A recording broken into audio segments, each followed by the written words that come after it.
Hey guys, Harrison and Salom back at it once again with a brand new video for you, and welcome to episode 10. We're up 10 episodes already of our MotoGP 13 Let's Play of Career Mode.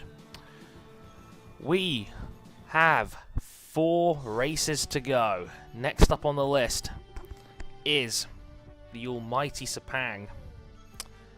Just going to turn bike damage off here. Actually, don't need that on at all because it doesn't. Trust me on this, it doesn't make any difference. But yeah. Hard difficulty round Sepang, 4 races to go. If you didn't see the last episode, there's only 3 points in the championship covering me and championship leader Salom. As you see, a Marc Marquez close here says, to adapt to this class I would have to spend a lot of time on the bike. There is nothing else besides that, no shortcuts, and we've only just begun and my first sensations are good. Who knew this kid would go on to have the greatest rookie season in the history of this sport? Who knows? Anyway, time to head to Kuala Lumpur and the Malaysian Grand Prix. I'm quite confident for this place for 2 reasons.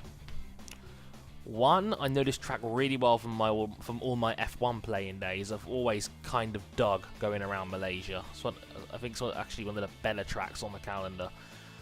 And it's one of the longest tracks on the calendar as well, and there's a lot of corners, which gives me more time to chase down the field. Like, going to places like the Sachsenring, for example, it would be really hard to beat people around. But because this track's I think it's the second longest for lap times on the calendar. I think only the Circuit of the Americas is now longer. We're looking at like 2 minutes 15 a lap round here. Much slower than the top class. But yeah, 5.5 kilometers long, the Kuala Lumpur circuit. 10 corners to the right, 5 to the left. This track is really hard on the left-hand side of the tyre. It's very, very clockwise. It actually goes back in on itself, which doesn't help as well. 2 massive straights at the start and at the end. Main places to pass, definitely turn 1 from the home stretch, and another place you can definitely cut back and switch on other opponents on the second, even slower left-hander. Down the straight, the almost 90-degree right corner to start Sector 2 is definitely another passing spot. You get a long run from the almost flat-out long right-hander leading up to it as well. After the 2 right-handers, we're going down through under the mini bridge. That's a hard braking spot going downhill. Definitely a place you can pass somebody as well. And of course, after a 1 kilometer straight, the final corner. Definitely the place if you want to go for the last-minute dive bomb lunge maneuver like we've seen many a time in this sport. Somebody will try it every year, trust me. But yeah, there is the Sepang circuit for the Malaysian Grand Prix. Whew. This track's been around for 15 years now. And it's still one of the more recent calendars on recent tracks you'll see on a calendar these days when it comes to racing. Yet it's been around for 15 years. It's had Formula 1, I think, for 13 of those years. And I think it's had MotoGP for 6 or 7 of those years now. Not gonna lie, I can't help but think of Marco when I see this track now, for obvious reasons. But, you know, it's sad enough that it's Misano this weekend, and the track's now been renamed the Circuit de Misano Marco Simoncelli, and they put up this beautiful new tribute to him there yesterday where there's a little exhaust, and as the sun goes down for 58 seconds it breathes fire, because that's the number 58, the bike number that Marco Simoncelli rode, which was a really, you know, lovely and fitting tribute to what was a great rider. But let's think of the positives here as we about to start 3 laps of Malaysia. We need this one. We need a win. We need a win bad. We've got to win this championship. A win will give me the championship lead over Salom. I've got to strike early. Feel that there was quite a bit of a frame rate droppage there for a second, but we've just got to clear these guys out as fast as we can here. Oh, Ronaldo's gone down. Going a long way around here. Oh, and Salom's already passed Vinales for second. That's not good news. I'll talk about those guys in a minute. I'm just going to get started up a little bit here, settle down, try and find a rhythm, and once I do, whoa, another crash. Des Binder gone. Whoops.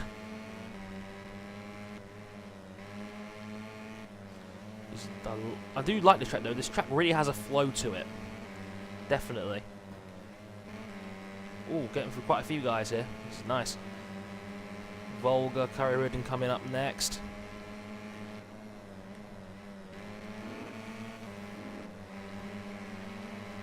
Almost lost it there, but round the outside of Curry Ridden and Cesis, we're getting the run on here now, using Marquez's bike as a tow. That's nice. Is that Salom going really wide there? Up ahead. I wonder. Ooh. That's Marquez dispatched. Now the Elite 3. Can you tell I like Sepang? One of my better tracks, like I said earlier. But yeah, speaking of these Elite 3, we now know where 2 of them are going to be next year. It was confirmed by MotoGP's Twitter account, @MotoGP, 2 days ago that it's confirmed that Maverick Vinales and Luis Salom are both moving to Moto2 next season. But both going to be with the Pons Racing team as that team gets completely nuked and worked over. Cito Pons is basically almost re-clearing the decks. He runs 3 bikes in that team at the moment. And we now know that 2 of them are going to be leaving. We already knew quite a while ago, as he got up to 3rd now, with Rins in the lead, which is excellent news. Salomon 2nd. The excellent news for them is that Paul Espargaro, as we all know, is going to Tech 3 next year with Bradley Smith. More unlikely. That's not been confirmed, but it's pretty much a done deal that it's going to be Espargaro and Bradley Smith next year with Tech 3. And we also knew that one of the lesser-known stories is that Tito Rabat in Moto2 is moving teams. He's leaving the Pons team to go to the Mark VDK team, which is Scott Redding's current team that's leading the World Championship with Scott Redding right now in Moto2. So the Pons team's pretty much getting worked over. So instead of hiring 2 guys from the same division, they thought, well, let's take the young talent in Moto3 and raise them up as we get past Salom and now Rins. Don't want to barge Rins. He could take more points off Salom, which would be really helpful right about now. Down the inside. Got him. Lovely stuff. Thank you, Rins. Right. But yes, I'm saying, they're clearing the decks. And they're bringing... Whoa! High side. My bad. But yeah, they're bringing in Maverick Vinales and Luis Salom to take those 2 seats in Moto2 next year, which is huge news. Basically, 2 of probably the 3 best guys in Moto3 moving up already. Maverick Vinales is going to be on the best bike in Moto2 next season, and he's only, I think, 18 years old. He's either 18 or 19, I'm not 100% sure, but he's still a teenager, and he's going to be in Moto2 next year. Does that remind you of anybody? A certain Marc Marquez, championship elect, headed into Misano right now? Crazy, isn't it? It's one of those things where you see there's all this young talent that's bursting in the sport right now. I say Maverick Vinales is one of them. Luis Salom is looking real good in the real Moto3 championship right now. He's the championship leader. In Moto2, Scott Redding is still only 20. Espargaro is only 23. Then you've got guys like Ana Carrasco in there, who's female. God bless her for breaking the mold when it comes to that. She's only 16, and this sport gets younger and younger, and these guys are getting on bikes at a younger and younger age, and the talent coming through is ridiculous. And Shane Rabat's not getting bumped up to the top class. It looks like it's only going to be 2 next year with Espargaro and Redding. Could be more depending on whether teams want to run more bikes or not, but it's looking... I haven't seen anything to suggest that a team's going to run more than 2 next year, and it's going to be interesting as well that Casey Stoner has already come out and said he's quitting V8 Supercars at the end of the season. Now, that's going to open doors about speculations for a comeback. Casey continues to insist there's no chance of him returning to racing. I'm not so sure. If Honda want to bring him back, they can throw money at Casey and say, look, we really want you back. You know, they could put together the greatest team ever if they had Casey Stoner and Marc Marquez at Repsol Honda. Whew. My God, what a team that is! Two of the four best bike riders of the last 5 or 6 years in the same team. That would be ridiculous. And they could finally get rid of Danny Pedrosa, which, let's be honest, hasn't worked out for Repsol. You know, they've had him in the team for 7 years, hasn't won a dot. So, you know, they could bring in a proven double world champion that knows the team, knows the bike, and they could easily get a grip on the team title as well. Because Valentino Rossi, not the guy he used to be. Even though I must admit, Misano free practice I was watching a couple earlier in the day, he's looking a bit better. He was faster than Lorenzo in free practice. I think he's got a new gearbox. I think it's working out quite nicely for him.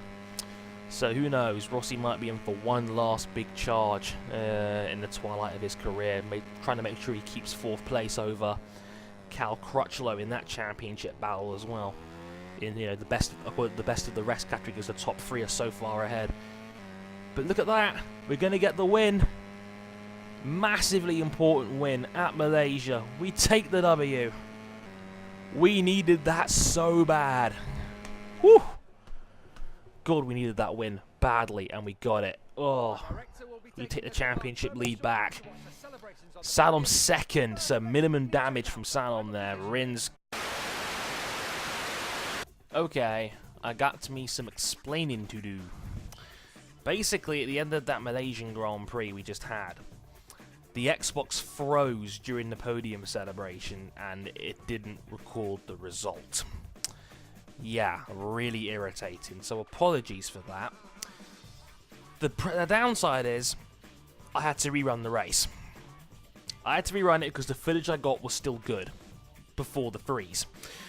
So, assuming everything works out alright, I had to rerun the race, and luckily, the top 3 were still the same after I reran it. So it was me, Luis Salom 2nd, and Alex Rins 3rd. However, the difference was Vinales didn't come 4th. Vinales dropped off the bike, and it happened actually on turn 1, he dropped off the bike, but he got back on and finished in 8th. So as you can see, he's now actually 36 points off the championship lead and not 31. He lost an extra 5 points in the rerun. Sorry about that. It's the best I can manage, unfortunately. Wow, Scott Redding's going to probably win the Moto2 championship over Paul Espargaro. That's an interesting one. And Marc Marquez, 15 points up in the top class. That's interesting. So, 3 races to go. Phillip Island next on the board. Also, rumours around that Marquez's team actually want to bring me in for next season, but I have no intention of staying in Moto3. Let's put it that way. I've just been holding out for a better Moto2 ride. Let's put it that way. But, yeah, just hoping now and praying for a decent result in this second race of the episode. And this time we're going down south to Melbourne, Australia, for the Phillip Island circuit. I love Australia, I'm not going to lie. I love their culture, I love their people and their laid-back attitude. You know, the nightlife is good, beautiful weather, you know, beautiful accents. I do love an Australian accent, seriously. A lot of people used to think I have one. Or used to think I had one. Before I hit puberty, I had a really high-pitched voice. People thought I was Australian. Some people thought that was a good thing. Other people used to take the piss out of me for it. Like, people were comparing me to the cricketer Andrew Simons, because apparently I looked like him because I was a bit darker and had a bit of an Australian tinge in my accent. I have no idea why that came from. Anywho, probably one of the least complicated tracks on the calendar. It is the Phillip Island circuit. Nicky Hayden has a circuit record. Wow, that's kind of weird. Only 12 corners on the whole circuit. 5 to the right, 7 to the left. It's actually fairly balanced considering it's actually clockwise, but again, because of its fairly conservative nature and generally speaking the layout is straightforward, besides a couple of undulations, a lot of places you can pass somebody. If you're brave, turn 1, which you're hitting at over 100 mile an hour, difficult one there. through to the sector 2, pardon me. I had a big quick burp there. The hairpin bend there is definitely another place you can pass. But in all honesty, just about every corner on the track has a possibility to pass somebody around if you're sharp. Ever seen those dogfights between guys like Rossi and Gibinau and Rossi and Lorenzo? They'll make a corner a passing opportunity because they'll stick the bike where the other guy has to yield, otherwise cause a horrendous accident. That's kind of how MotoGP works, to be honest. Anywho, that's the Phillip Island circuit, and it's a fun one. So it's one of the most fun ones on the calendar. I love the track. It's really straightforward, really fast. Just one problem. It's also one of the quickest and shortest on the calendar, so I'm probably going to struggle to catch up around here. And to make things even more annoying, on top of that, I've never been round this track in this game. This is my first time going around Phillip Island using a Moto3 bike and playing MotoGP 13 in general. So this could be a problem. I have a 3-point lead in the championship. Another win would really, really come in handy. Gotta shorten the gears actually as well.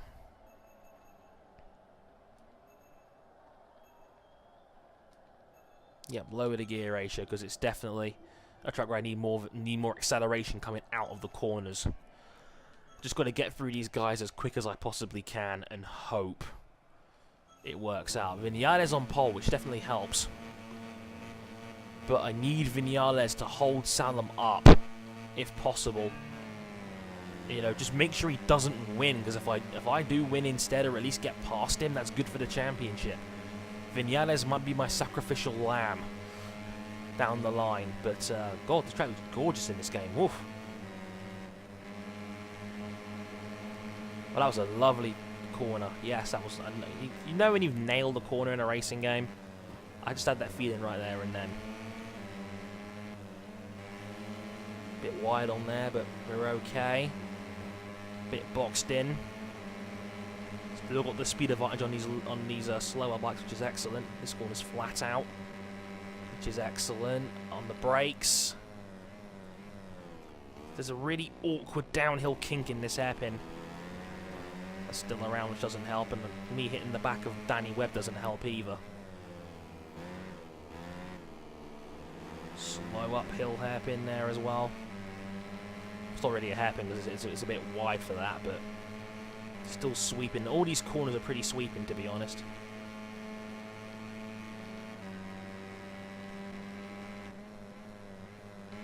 Still in 10th place. Need more. There was this really difficult blind bit over the hill, and then switch back. Whoa, overcooked that corner way too much. And I hit the back of it, and that was Cesis there. Got away with it though, and it seems to have worked out beautifully on the switchback and up to P6. Rins passes Vinales. If he was in the lead, that must mean that Salom must be in the lead. Vinales, you useless tool!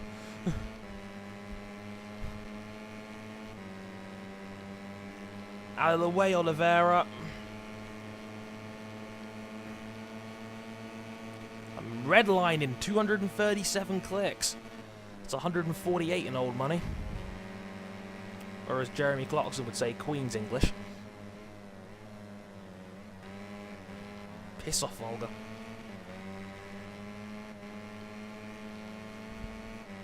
Come on.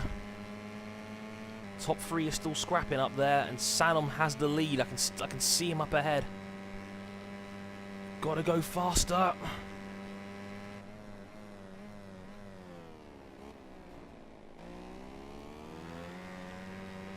I also think his fingers on well on top of that. I know I don't want to push too hard either, because I know when I push too hard, that's when I make mistakes. Just got to try and keep my rhythm going. Get smooth. I know I'm faster than these three. Just got to get up there as Vianes and Rins, my goodness, almost having a collision further up the field.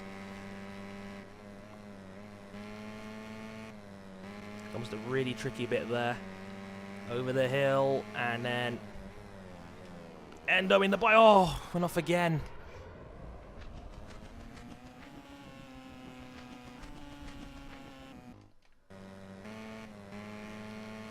This is the trickiest corner I've had to face in the whole game. Because just the downhill drop after that corner over the blind hill is so difficult. Because, you know, you can't brake and steer at the same time. If you do it too sharply, you will high side the bike, and you don't want to do that for obvious reasons. Oh, I was way faster going around that corner. Vinales has been bumped off. I've got the speed advantage on Rins. Salom's up ahead. Bouncing off the limiter again.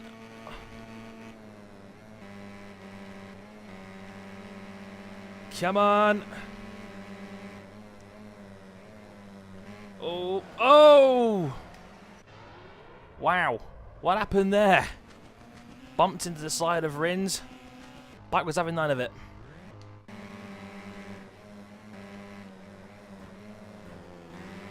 Also, interesting to note, I'm now out of flashbacks.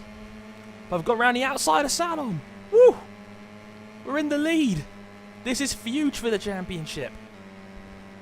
That would give me an 8-point lead. Oh, that would be so helpful. Got to try and break free of these two. Rins past Salom. Salom down to third. Oh, that'd be even better. Come on, Rins, hang in there.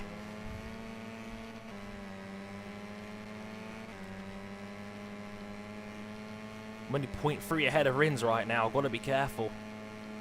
Because the tricky bit is coming. It's coming up right about now. Up over the blind crest. And then park it, brake hard.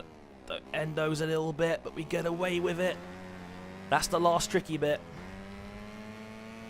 Steep left, now down the hill. Last left corner is almost flat out. You can just ride that speed over the crest. Downhill, remember Marco Melandri power sliding around here one year. It was beautiful. And down the hill to the finish line. I've had so many photo finishes doing this as well, but we're going to get the win. That's absolutely huge. Yes! Get in there, you beauty. Oh, that was such a good win. 3 in a row. We needed that. Well, 2 in a row, actually. And Rins got second. Oh, that's huge news.